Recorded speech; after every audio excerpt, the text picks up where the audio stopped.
18ാം ലോകസഭയിലെ BJPയുടെ ഘടകകക്ഷികളിൽ രണ്ടാം സ്ഥാനത്ത് നിൽക്കുന്ന JDUവിൻ്റെ കഴിഞ്ഞ ദിവസങ്ങളിൽ ചേർന്ന ദേശീയ എക്സിക്യൂട്ടീവ് കൗൺസിലിൽ പാസാക്കിയ 2 പ്രമേയങ്ങൾ BJPക്ക് വരുന്ന ദിവസങ്ങളിൽ തലവേദനയായി മാറുമോ എന്നുള്ളതാണ് ഏവരും ആശങ്കയോടെ കാണുന്നത്.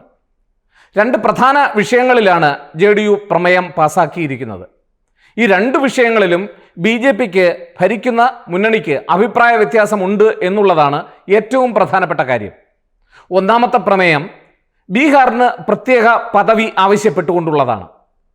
1969 5ാം ധനകാര്യ കമ്മീഷന്റെ ശുപാർശ മുതലാണ് സംസ്ഥാനങ്ങൾക്ക് പ്രത്യേക പദവികൾ നൽകി തുടങ്ങിയിട്ടുള്ളത്. ചില ഘടകങ്ങളുടെ അടിസ്ഥാനത്തിലാണ് സംസ്ഥാനങ്ങൾക്ക് ആ പദവി നൽകുന്നത്. അവയുടെ ഹില്ലി റീജിയൻ എന്ന് പറയും, അതായത് വലിയ കുന്നുകൾ താഴ്വാരങ്ങളൊക്കെ വരുന്ന പ്രദേശങ്ങൾ, ജനസാന്ദ്രതയിലുള്ള കുറവ്, അടിസ്ഥാന സൗകര്യങ്ങളുടെ അപര്യാപ്തത, വികസനമില്ലായ്മ, വ്യാവസായിക പുരോഗതിയില്ലായ്മ തുടങ്ങിയ ധാരാളം ഘടകങ്ങളുടെ അടിസ്ഥാനത്തിലാണ് ഒരു സംസ്ഥാനത്തിന് ആ പദവി നൽകുന്നത്. ബീഹാറിനെ സംബന്ധിച്ചിടത്തോളം ഈ പദവിക്ക് അർഹമാണെന്ന് അവർ മുൻപേ തന്നെ ആവശ്യങ്ങൾ ഉന്നയിച്ചു കഴിഞ്ഞതാണ്.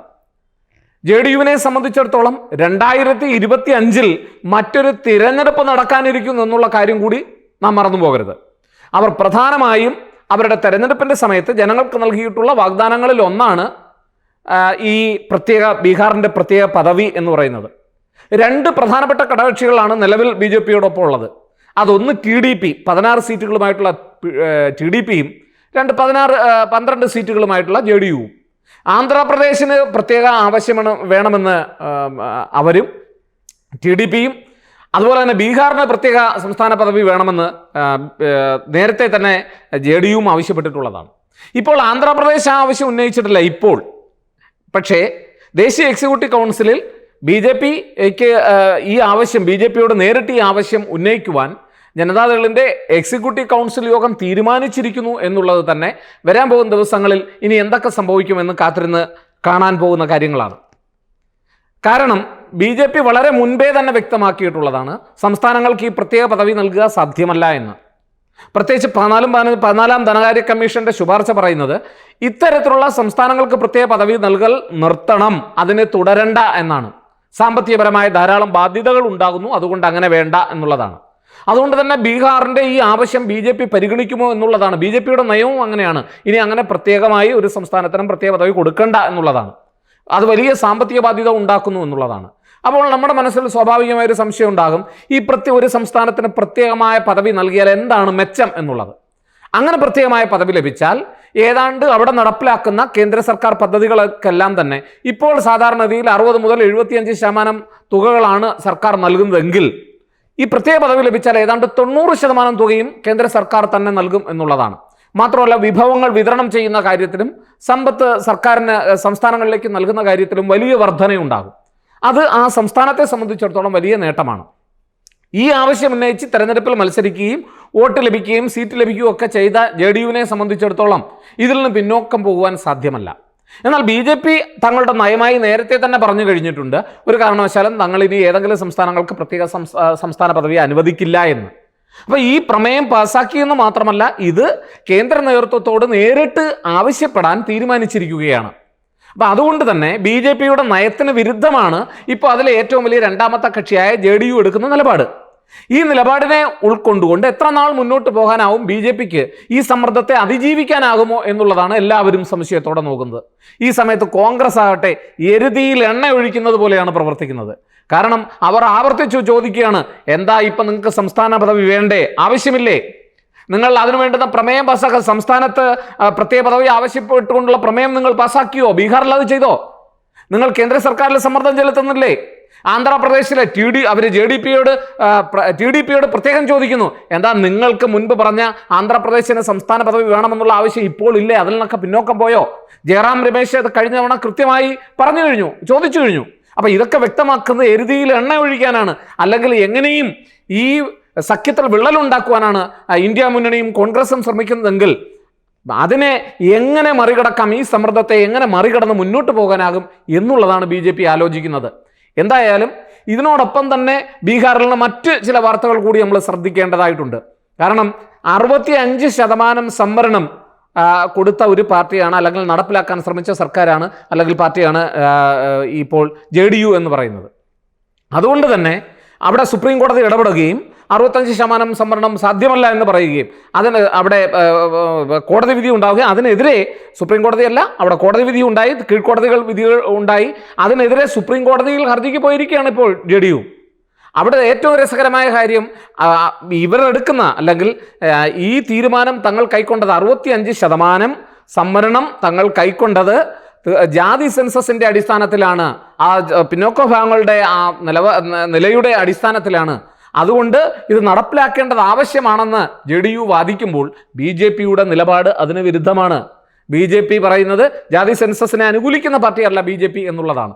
എന്നാൽ ജാതി സെൻസസിന്റെ അടിസ്ഥാനത്തിൽ ഈ തീരുമാനവുമായി മുന്നോട്ട് പോകണമെന്ന ആവശ്യവുമായി JDU രംഗത്ത് വന്നിരിക്കുകയാണ്. അപ്പോൾ ഈ രണ്ട് പ്രമേയങ്ങൾ, ഒന്ന് ജാതി സെൻസസിനെ അനുകൂലിച്ചുകൊണ്ട്, അതുപോലെ തന്നെ 65% സംവരണം എന്നുള്ള തങ്ങളുടെ മുൻ നിലപാടിൽ ഉറച്ചുകൊണ്ട് മുന്നോട്ട് പോകണം എന്നതാണ് ഒന്നാമത്തെ നിലപാട്. അതാണ് ഒരു പ്രമേയം. രണ്ടാമത്തെ കാര്യം, ബീഹാറിന് സംസ്ഥാന പദവി, പ്രത്യേക സാമ്പത്തിക പാക്കേജുകളും അതുപോലെ തന്നെ പ്രത്യേക സംസ്ഥാന പദവിയും BJPയോട് ആവശ്യപ്പെടുന്നു. ഈ രണ്ട് കാര്യങ്ങളിലും ദേശീയ എക്സിക്യൂട്ടീവ് തീരുമാനമെടുക്കുകയും പ്രമേയം പാസാക്കുകയും വരുന്ന യോഗങ്ങളിൽ BJPയോട് നേരിട്ട് ആവശ്യപ്പെടുവാൻ തീരുമാനിച്ചിരിക്കുന്ന സാഹചര്യത്തിൽ BJP ഈ സമ്മർദ്ദത്തെ വരും ദിവസങ്ങളിൽ എങ്ങനെ അതിജീവിച്ച് മുന്നോട്ട് പോകും എന്നുള്ളതാണ്. കാരണം തുടക്കത്തിൽ നമുക്കറിയാം BJP വലിയ ഒരുപക്ഷെ ഘടകകക്ഷികളിൽ നിന്ന് സമ്മർദ്ദം ഏറിയേക്കാം എന്ന് പ്രതീക്ഷിച്ചിരുന്ന സ്പീക്കർ സ്ഥാനത്ത് അവർ ഭംഗിയായി കാര്യങ്ങൾ മാനേജ് ചെയ്തു. തങ്ങൾ നിശ്ചയിച്ചതുപോലെ തന്നെ വലിയ മത്സരങ്ങളില്ലാതെ ഓം ബിർളയെ സ്പീക്കറാക്കാൻ അവർക്ക് കഴിഞ്ഞു. എന്നാൽ ഈ സമ്മർദ്ദത്തെ പിന്നീട് നമ്മൾ തെരഞ്ഞെടുപ്പ് സമയത്ത് തന്നെ പറഞ്ഞിരുന്ന ഒരു കാര്യമാണ്, മോരും മുതിരയും പോലെയുള്ളതാണ് ഈ പാർട്ടികൾ. പല കാര്യങ്ങളിൽ ഇവർ തമ്മിൽ അഭിപ്രായ വ്യത്യാസം നിലനിൽക്കുന്നു.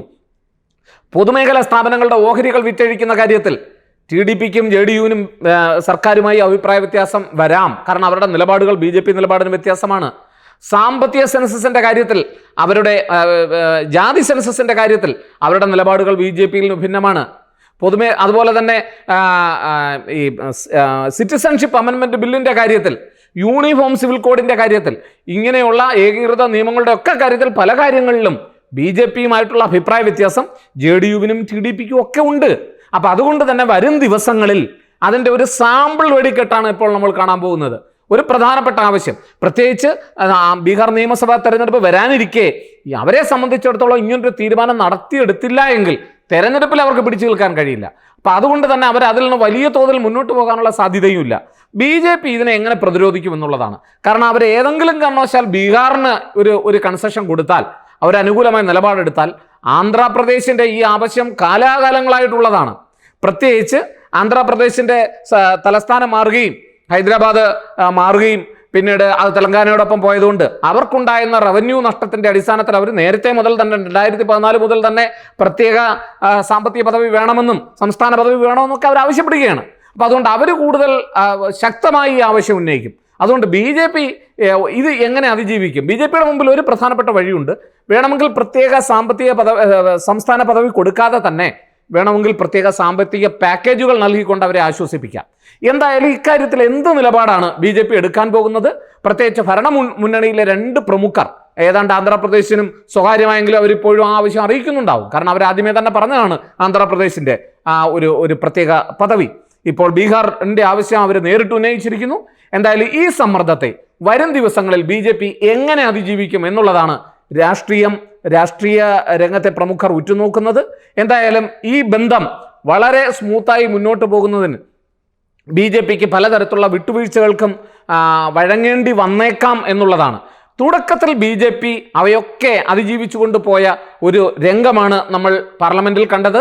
പ്രത്യേകിച്ച് സ്പീക്കർ തെരഞ്ഞെടുപ്പുമായി ബന്ധപ്പെട്ട് നമ്മളെല്ലാവരും പ്രതീക്ഷിച്ചാണ്. ഡെപ്യൂട്ടി സ്പീക്കറിൻ്റെ കാര്യത്തിൽ ഇപ്പോഴും BJP ഒന്നും മിണ്ടുന്നില്ല.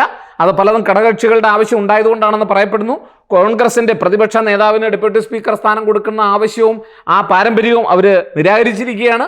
എന്തായാലും എത്രത്തോളം BJP ഇത്തരം കാര്യങ്ങൾക്ക് വഴങ്ങുന്നു ഈ രാഷ്ട്രീയം, അതിൻ്റെ അടിസ്ഥാനത്തിലായിരിക്കും വരും ദിവസങ്ങളിൽ മുന്നോട്ട് പോകുന്നത്. എന്തായാലും ഇത്രയും നാൾ പ്രതിപക്ഷത്ത് നിന്ന് ഇത്ര വലിയ ഒരു വെല്ലുവിളി നരേന്ദ്രമോദിക്ക് ഉണ്ടായിട്ടില്ല. അതുകൊണ്ട് തന്നെ വരും ദിവസങ്ങളിൽ ഉണ്ടായേക്കാവുന്ന ഈ വെല്ലുവിളി എത്ര ഭംഗിയായി കൈകാര്യം ചെയ്തു മുന്നോട്ട് പോകുന്നു എന്നുള്ളതാണ് നരേന്ദ്രമോദിയുടെ കഴിവും ഈ സർക്കാരിൻ്റെ കെട്ടുറപ്പും എന്നുള്ളത് നമുക്ക് മനസ്സിലാക്കാനായി കഴിയും. എന്തായാലും നമുക്ക് കാത്തിരിക്കാം.